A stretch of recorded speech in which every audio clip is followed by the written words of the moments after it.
Hey everybody, thanks for checking out today's Multiphonic-a-Day video. My name is Ben, I'm a bassoonist based in Chicago, and today is Wednesday, March 25th, 2020. This marks day 12 of my self-isolation, and this is day 9 of Multiphonic-a-Day. Today's Multiphonic is dedicated to my fiancée Isidora. It's her birthday today, and I miss her a lot, so I picked a multiphonic from a piece called In Nacht und Eis by Olga Neuwirth. It's a piece for bassoon and cello. Isidora's a cellist. And this is one of the first pieces that we ever played together. And this piece has a number of different multiphonics, but my favorite one is actually the first one that appears. This is low B flat minus F.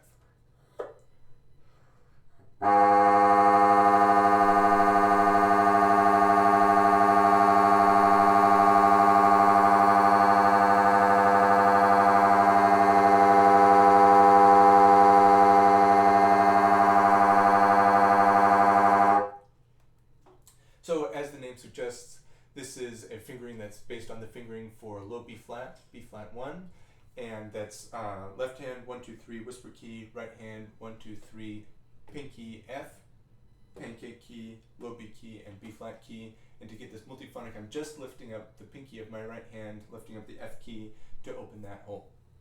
So as with some of the other multiphonics that I've shown in this series, this one requires some embouchure manipulation to get it to respond reliably. I find that for this multiphonic, I have to move my embouchure all the way up to the first wire and apply a lot of pressure both from the upper lip and the lower lip, squeezing the reed quite a bit at its hardest part here in the back to get it to speak. Now, that's similar to the embouchure placement that I use for the G plus B flat, which is the multiphonic I showed yesterday.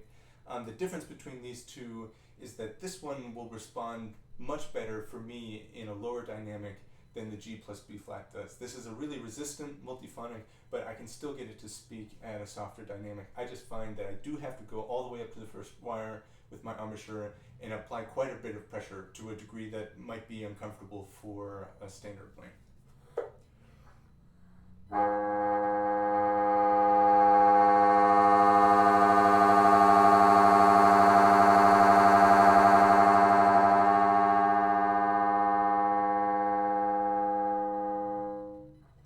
So what I really love about this multiphonic is the clarity of that oscillation. It's roughly an A flat, and you can hear there's an out of tune octave that's really apparently rattling against itself, and I really like that. And you'll notice that as I start it softly, that rattle, that oscillation is not as present as when I get to a forte dynamic, and so that's in addition to the volume, that's a parameter that's manipulatable along with the dynamic there. So in this piece, I'm going to play just a little bit from the opening portion of it, and I think it's really brilliant the way that Olga Neuwirth has orchestrated it. This is actually one of several versions of this piece. There's a version for solo bassoon and tape, this version for bassoon and cello with the cello actually playing through a ring modulator the whole time, which creates a really amazing effect.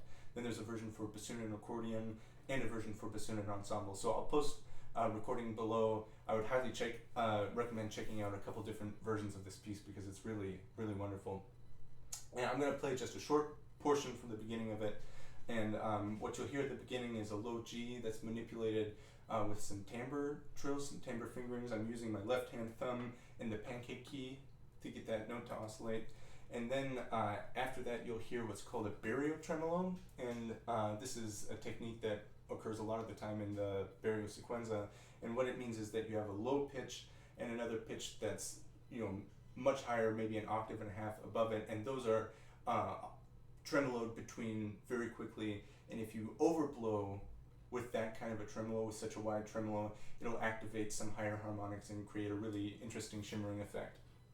And then after that, you'll hear a return to the low G, and then this multiphonic, the low B flat minus F, will emerge. And I think it's a really wonderful moment in this piece. So thank you all for watching today. Happy birthday, Isidora. I love you. And to all of you, please leave me your reactions and your comments and your requests below, and come back tomorrow for another multiphonic.